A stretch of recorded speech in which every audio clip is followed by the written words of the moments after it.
बिस्मिल्लाहिर्रहमानिर्रहीम। Going to start with reproductive system. Male reproductive system. Reproductive system के अंदर हमारे पास फॉर्मेशन ऑफ स्पर्म होती है मेल्स में, और इसको मेल सेक्सुअल एक्ट की परफॉर्मेंस से फिर फर्टिलाइजेशन होती है। और फॉर्मेशन ऑफ स्पर्म हमारे पास होती है टेस्टिस के अंदर। टेस्टिस के अंदर हमारे पास होते हैं 900 कॉइल्ड सेमिनिफरस ट्यूब्यूल्स, और इनमें से हर एक जो है 1.5 मीटर लॉन्ग होता है। स्पर्म जो है वो एम्प्टी फॉर्म होने के बाद एम्प्टी करते हैं एपिडिडमस में। एपिडिडमस जो है वो हमारे पास अबाउट 6 मीटर लॉन्ग होती है। फिर हमारे वास डेफरेंस के अंदर यानी कि स्पर्म डक्ट के अंदर ये इनको मूव करा दिया जाता है। वहाँ से ये हमारे पास कुछ ग्लैंड्स होते हैं, सेमिनल वेसिकल, बल्बो यूरेथ्रल वगैरह ग्लैंड, ये सारे जो है अपनी सिक्रीशन स्टोर करते हैं। Prostatic gland, bulbo urethral gland और सेमिनल वेसिकल्स, और स्पर्म को न्यूट्रिशन और प्रोटेक्शन वगैरह प्रोवाइड करते हैं अपनी सिक्रीशंस की वजह से। और स्पर्म डक्ट जो है वो यूरेथ्रा के साथ मिलकर यूरोजेनिटल डक्ट्स बन जाती हैं, और मेल यूरेथ्रा फिर ओपन हो जाता है इनटू द पीनस। स्पर्मेटोजेनेसिस क्या है? Formation during the formation of embryo. Primordial germ cell जो है वो हमारे पास टेस्टिस से जो आ रहे हैं उसको हम कहते हैं स्पर्मेटोगोनिया। स्पर्मेटोगोनिया जो है वो हमारे पास सेमिनिफरस ट्यूब्यूल के इनर सरफेस के अंदर लाइन किए हुए होते हैं। प्यूबर्टी पे स्पर्मेटोगोनिया के अंदर होते हैं माइटोटिक डिवीजन, जिससे हमारे पास बनते हैं डिफरेंट स्टेजेस से गुजर के स्पर्म्स। इस पूरे प्रोसेस को कहते हैं स्पर्मेटोजेनेसिस। सबसे पहले हमारे पास होते हैं प्राइमोर्डियल जर्म सेल जो कि लाइन कर रहे होते हैं सेमिनिफरस ट्यूब्यूल्स को। वो हमारे पास टेस्टिस के अंदर एंटर करते हैं, स्पर्मेटोगोनिया होते हैं। ये हमारे पास अबाउट 12 to 14 ईयर्स लगते हैं बर्थ से लेकर प्यूबर्टी तक। उसके बाद स्पर्मेटोगोनिया जो है उसके अंदर माइटोसिस होती है, और स्पर्मेटोगोनिया से हमारे पास बनते हैं प्राइमरी स्पर्मेटोसाइट। प्राइमरी स्पर्मेटोसाइट के अंदर हमारे पास मियोटिक डिवीजन होती हैं। मियोटिक डिवीजन से हमारे पास बनते हैं सेकेंडरी स्पर्मेटोसाइट। फिर मियोटिक 2 डिवीजन होती हैं, मियोसिस 2। मियोसिस 2 से बनते हैं हमारे पास 4 हैप्लॉइड स्पर्मेटिड्स, और 4 हैप्लॉइड स्पर्मेटिड्स जो है वो डिफरेंशिएशन के जरिए जो है मैच्योर स्पर्म में कन्वर्ट होते हैं। डिफरेंशिएशन के प्रोसेस को हमारे पास 21 डेज लगते हैं। टोटल हमारे पास प्राइमरी स्पर्मेटोसाइट से लेकर स्पर्मेटोगोनिया से लेकर मैच्योर स्पर्म बनने के लिए 74 डेज रिक्वायर्ड होते हैं। और maturation of sperm from spermatids to mature sperm is called spermiogenesis. Spermatogonia जो है वो क्रॉस करते हैं बैरियर ऑफ सर्टोली सेल को, और हमारे पास लार्ज प्राइमरी स्पर्मेटोसाइट बनाते हैं। सेकेंडरी स्पर्मेटोसाइट बनते हैं। सेकेंडरी स्पर्मेटोसाइट से स्पर्मेटिड्स बनते हैं, फिर स्पर्मेटोजोआ यानी कि फाइनल स्पर्म बनते हैं।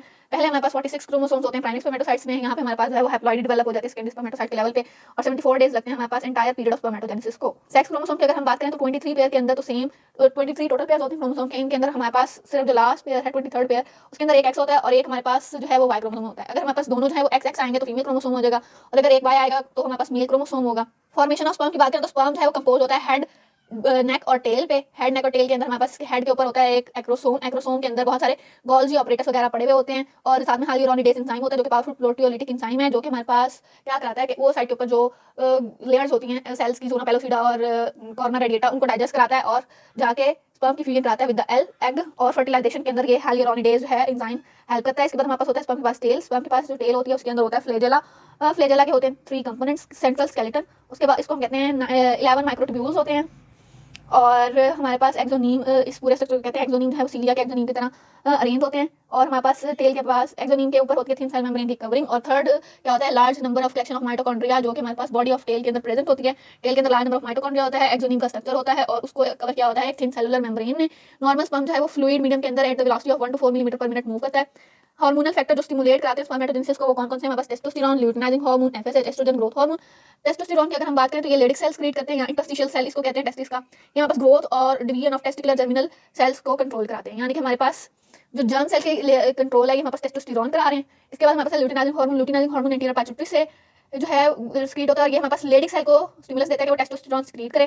फॉलिकल स्टिमुलेटिंग हार्मोन जो है एंटीरियर पैचुटरी से रिलीज होते हैं और सर्टोली सेल को स्टिमुलेट कराते हैं कि वो हमारे पास स्पर्म के अंदर कन्वर्ट हो। इस प्रोसेस को हमारे पास जो है एफएसएच जो है वो कंट्रोल कर रहा होता है। एस्ट्रोजन की अगर हम बात करें तो ये हमारे पास टेस्टोस्टेरोन से बनता है, जो कि हमारे पास सर्टोली सेल से बन रहा होता है। ये हमारे पास एफएसएच जब स्टिमुलेट होता है तो हमारे पास स्पर्मियोजेनेसिस के लिए ये भी एसेंशियल है। एस्ट्रोजन ग्रोथ हार्मोन की अगर हम बात करें तो ये हमारे पास नेसेसरी है controlling background metabolic functions of the testis, यानी कि टेस्टिस के जो बाकी बैकग्राउंड फंक्शन चल रहे हैं उनको कंट्रोल करने के हमारे पास ग्रोथ हार्मोन जरूरी है। तो हार्मोन्स जो कंट्रोल कर रहे हैं हमारे पास स्पर्मेटोजेनेसिस को वो कौन कौन से? Testosterone, luteinizing hormone, follicle stimulating hormone, estrogen growth hormone and बस। आगे हमारे पास maturation of sperm in testis. Several days जो है वो हमारे पास एपिडिडमिस के अंदर स्पर्म पड़ा हुआ रहता है। 6 मीटर लॉन्ग टेस्टिस एपिडिडमिस होती है। यहाँ पे हमारे पास स्पर्म अपनी फॉर्मेशन के 18 से 24 घंटे के बाद जो है मोटिलिटी की कैपेबिलिटी को डेवलप करता है, और तब तक हमारे पास इसके ऊपर इनहिबिटरी प्रोटीन वगैरह लगी हुई होती है जो कि इसको इजैकुलेशन के बाद मोटिलिटी से रोके रखती है। Storage of sperm in testis जो है हमारे पास 120 मिलियन स्पर्म जो हैं, 120 मिलियन स्पर्म ईच डे, ये एक एमसीएस बन सकता है। 120 मिलियन स्पर्म जो है वो हर दिन दोनों टेस्टिस से रिलीज होते हैं, और ये सारे स्पर्म जो हैं ये हमारे पास एपिडिडमस के अंदर स्टोर होते हैं, और यहाँ से ये स्मॉल क्वांटिटी के अंदर वास डेफरेंस यानी कि स्पर्म डक्ट के अंदर रिलीज होते हैं। They can be remained stored, और जब तक हमारे पास फर्टिलिटी नहीं है इसको हम एटलीस्ट 1 मंथ के लिए स्टोर रख सकते हैं। और अगर हम जो है उनको इनहिबिटरी प्रोटीन, इनहिबिटरी सब्सटेंसेस के जरिए जो है, जो कि हमारे पास डक्ट से सिक्रीशंस आ रही हैं डिफरेंट डक्ट्स से, सेमिनल वेसिकल, प्रोस्टेट वगैरह की, वो हमारे पास इनको रखती हैं कंट्रोल में, इनएक्टिव। अगर हमारे पास हाईली सेक्सुअल एक्टिविटी परफॉर्म हो या इजैकुलेशन हो रही है तो हमारे पास फ्यू डेज के अंदर अंदर स्टोर खत्म हो सकता है। इजैकुलेशन के बाद हमारे पास स्पर्म जो है वो हो जाता है मोटाइल, और इस प्रोसेस को हम कहते हैं मैच्योरेशन, जो कि हमारे पास कैपेसिटेशन ये हम कैपेबल होता है कि अब ये ओवन को फर्टिलाइज कर सके। जो हार्मोन हमारे पास स्पर्म जो है वो स्पेशल न्यूट्रिएंट फ्लूइड के साथ इजैकुलेट किया जाता है। इस फ्लूइड के अंदर हमारे पास हार्मोन होते हैं, टेस्टोस्टेरोन भी, एस्ट्रोजन भी और एंजाइम्स होते हैं, स्पेशल न्यूट्रिएंट्स होते हैं जो कि स्पर्म की मैच्योरेशन के लिए एसेंशियल होते हैं। फिजियोलॉजी क्या है मैच्योर स्पर्म की, हमारे पास 1 to 4 मिलीमीटर पर मिनट की वेलोसिटी से मूव करता है। इसकी एक्टिविटी जो है वो अल्कलाइन मीडियम के अंदर और न्यूट्रल मीडियम के अंदर स्लाइटली इनहांस हो जाती है और एसिडिक मीडियम के अंदर हमारे पास इसकी एक्टिविटी जो है वो डिप्रेस होती है। स्ट्रॉन्ग एसिडिक मीडियम अगर होगा तो रैपिड डेथ हो जाएगी स्पर्म की। फीमेल जेनिटल ट्रैक्ट के अंदर हमारे पास जो है 1 to 2 डेज के लिए इजैकुलेटेड स्पर्म जो है वो सर्वाइव कर सकता है फीमेल ट्रैक्ट्स के अंदर। फंक्शन क्या है हमारे पास, अब सेमिनल वेसिकल और ये सारी चीजें हमारे पास जो ग्लैंड्स वगैरह थे वो हम पढ़ने लगे हैं। सेमिनल वेसिकल जो है वहां से हमारे पास फ्रक्टोज, सिट्रिक एसिड और प्रोस्टाग्लैंडिन और फाइब्रिनोजन वगैरह स्क्रीट कराता है। इससे हमारे पास जो है क्या, फ्रुक्टोज जो है वो हमारे पास कराता है न्यूट्रिशन ऑफ स्पर्म और न्यूट्रिएंट वैल्यू रखता है। उसके बाद प्रोस्टाग्लैंडिन जो है ये हमारे पास फीमेल सर्वाइकल म्यूकस को मोर रिसेप्टिव बनाते हैं और रिवर्स पेरिस्टाल्टिक कंट्रैक्शन कराते हैं कि जब हमारे पास एक्सेल ने हमारे पास सर्विक्स वजाइना को ट्रैवल करते हुए यूट्रस के अंदर जाना है तो हमारे पास रिवर्स पेरिस्टाल्सिस चाहिए। इसके लिए ये हमारे पास कौन सा आ रहा है, प्रोस्टाग्लैंडिन्स, और इसमें हमारे पास फिलोपियन ट्यूब के अपर एंड, फ्यू स्पर्म जो है वो ही सिर्फ फिलोपियन ट्यूब के अपर एंड को रीच कर सकते हैं with in the 5 minute. Prostate gland का फंक्शन क्या है, ये मिल्की फ्लूइड क्रिएट करता है जिसके अंदर कैल्शियम सिट्रेट, फॉस्फेट और क्लॉटिंग एंजाइम्स होते हैं और प्रोफिब्रिनोलाइसिन होता है। अब हमारे पास ये सारी चीजें क्यों क्रिएट हो रहे हैं, हमारे पास प्रोस्टेट ग्लैंड जो है बल्क ऑफ सीमेन प्रोवाइड करता है। Slide alkaline characteristic prostatic fluid की जो है वो हमारे पास सक्सेसफुल फर्टिलाइजेशन के लिए बहुत जरूरी है। वास डिफरेंस के अंदर हमारे पास रिलेटिव एसिडिक मीडियम होता है, सिट्रिक एसिड और मेटाबॉलिक एंड प्रोडक्ट्स वगैरह ज्यादा होते हैं जो कि इनहिबिट कराते हैं स्पर्म की फर्टिलिटी को। पीएच फीमेल जो है उनकी स्क्रीशन, फीमेल्स की जो स्क्रीशन होती है वो भी एसिडिक होती है जिससे पीएच है वो 3.5 से 4 होती है। तो हमारे पास जो स्पर्म है वो हमारे पास मोटाइल कब होते हैं, जब पीएच जो सराउंडिंग फ्लूइड की 6 से 6.5। जब हमारे पास अल्कलाइन प्रोस्टेटिक फ्लूइड है वो हमारे पास न्यूट्रलाइज करता है एसिडिटी को, सेमिनल फ्लूइड्स की ड्यूरिंग इजैकुलेशन, और इससे हमारे पास मोटिलिटी और फर्टिलिटी ऑफ स्पर्म जो है वो बढ़ जाती है। सीमन की अगर हम बात करें तो सीमन हमारे पास इजैकुलेटेड फ्लूइड है जो कि मेल सेक्सुअल एक्ट के दरमियान में के दौरान रिलीज होगा। इसके अंदर हमारे पास फ्लूइड होता है और स्पर्म होता है फ्रॉम द वास डिफरेंस, और फ्लूइड जो है वो सेमिनल वेसिकल का ऑलमोस्ट 60% होता है, यानी कि हमारे पास सबसे ज्यादा कंट्रीब्यूशन जो है इजैकुलेटेड फ्लूइड के अंदर या सीमन के अंदर सबसे ज्यादा किस चीज की है, सेमिनल वेसिकल की। 30% फ्लूइड आता है हमारे पास प्रोस्टेट ग्लैंड से और बाकी 10% कहां से आ रहा है, वास डिफरेंस से। और ये बल्क ऑफ सीमन जो है वो सेमिनल फ्लूइड, सेमिनल वेसिकल का फ्लूइड मेंटेन करा रहा है। एवरेज पीएच क्या होता है हमारे पास सीमन की 7.5। प्रोस्टेटिक फ्लूइड जो हमारे पास इसको मिल्की अपीयरेंस देता है। इसके अलावा हमारे पास इसके अंदर होता है फिब्रिन कोएगुलम। फिब्रिन कोएगुलम जो है वो जब हमारे पास जाता है वेजाइना वाले रीजन के अंदर तो वहाँ पे कोएगुलेंट जो है उसको डिसॉल्व होने के लिए हमारे पास 15 to 30 मिनट्स लगते हैं। इसकी लिसिस होती है बाय फिब्रिनोलाइसिन। प्रोफिब्रिनोलाइसिन हमारे पास पड़ा हुआ था प्रोस्टेट ग्लैंड की सिक्रीशन के अंदर, तो ये फिब्रिनोलाइसिन जो है इस क्लॉट को डिसॉल्व कराएगा और हमारे पास जो है स्पर्म्स को मोटाइल कराएगा। पहले ये इमोबाइल थे कोएगुलम की फॉर्म में, और जब ये कोएगुलम डिसॉल्व होगा तो ये स्पर्म्स जो है वो हाईली मोटाइल होंगे और 24 to 48 आवर जो है बॉडी टेम्परेचर के ऊपर ये सर्वाइव कर सकते हैं। लेकिन अगर हमारे पास स्पर्म्स को फ्रोजन कर दिया जाए -100 डिग्री सेंटीग्रेड पे तो इनको 100 ईयर्स के लिए प्रिजर्व भी किया जा सकता है। कैपेसिटेशन की बात करें तो कैपेसिटेशन होती है हमारे पास मैच्योर स्पर्म के ऊपर जो एक्रोसोम है वो फैक्टर जो इसको फर्टिलाइजेशन से रोके हुए हैं उसको हटाना, मल्टीपल इनहिबिटरी चेक जो लगे हुए हैं उनको हटाने के लिए इसको हम इस प्रोसेस को कहते हैं कैपेसिटेशन। जैसे ही हमारे पास स्पर्म जो है वो इन कांटेक्ट आता है फीमेल जेनिटल ट्रैक्ट से, उसके अंदर आती हैं डिफरेंट चेंजेस। इन कलेक्टिव चेंजेस को हम कहते हैं कैपेसिटेशन। यूटेराइन और फैलोपियन ट्यूब जो है वो हमारे पास वॉश अवे करती हैं इसके इनहिबिटरी फैक्टर को, जो कि हमारे पास मेल जेनिटल ट्रैक्ट में इसको स्प्रेस रखे हुए थे। फिर स्पर्मेटोजोआ जो है वो फ्लूइड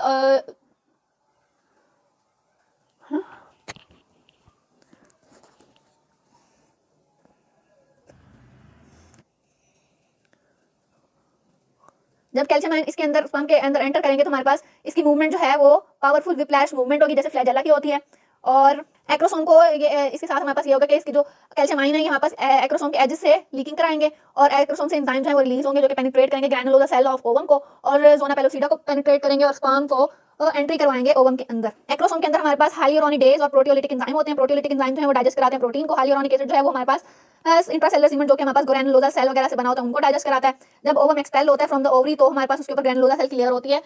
उन ग्रैनुलोसा सेल को डिसअपीयर कराने के लिए हाइलुरोनिडेज एंजाइम जो है वो बहुत इंपॉर्टेंट है। ग्रैनुलोसा सेल को पाथवे ओपन करता है ताकि हमारे पास स्पर्म जो है वो ओवम को रीच कर सके। इसके अलावा हमारे पास जोना पेलोसिडा के अंदर रिसेप्टर प्रोटीन होती हैं GP1 GP2 वगैरह, और स्पर्म का हेड जो है जोना पेलोसिडा के through inside the ovum move कर जाता है। विदिन 30 मिनट जो है वो membrane of sperm head and oocyte fuse with each other to form a single cell बनता है। तो हमारे पास न्यू कंप्लीट सेल जीनोम बन जाता है और इस तरह से हमारे पास फर्टिलाइजेशन का प्रोसेस होता है।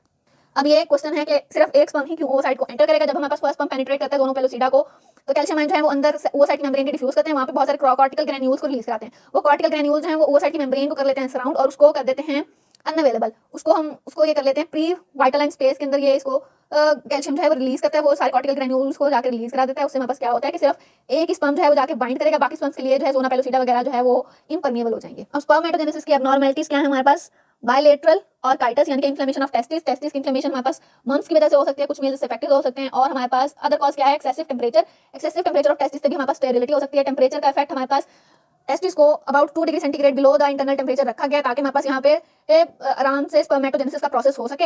अगर ये टेम्परेचर मेंटेन नहीं होगा तो हमारे पास स्पर्मेटोजेनेसिस नहीं होगी। क्रिप्टोडिज्म का मतलब ये है कि टेस्टिस जो है वो एब्डोमेन से स्क्रोटम के अंदर डिसेंड नहीं की। अगर हमारे पास क्रिप्टोडिज्म जो है वो मेल फीटस के अंदर है तो उसके अंदर स्पर्मेटोजेनेसिस नहीं होगी। 3 वीक से 1 मंथ आफ्टर द बर्थ जो है वो नॉर्मली टेस्टिस जो है वो डिसेंड कर जाती है इन्वाइनल कैनाल से। अगर टेस्टिस जो है वो एब्डोमिनल कैविटी के अंदर ही रहेंगी तो हमारे पास की एपिथेलियम जो है वो डीजनरेट कर जाएगी और सिर्फ इंटरस्टिशियल स्ट्रक्चर रह जाएगा टेस्टिस का। डीजनरेशन ऑफ एपिथेलियम से हमारे पास क्या होगा, person is incapable of forming sperm for whole life.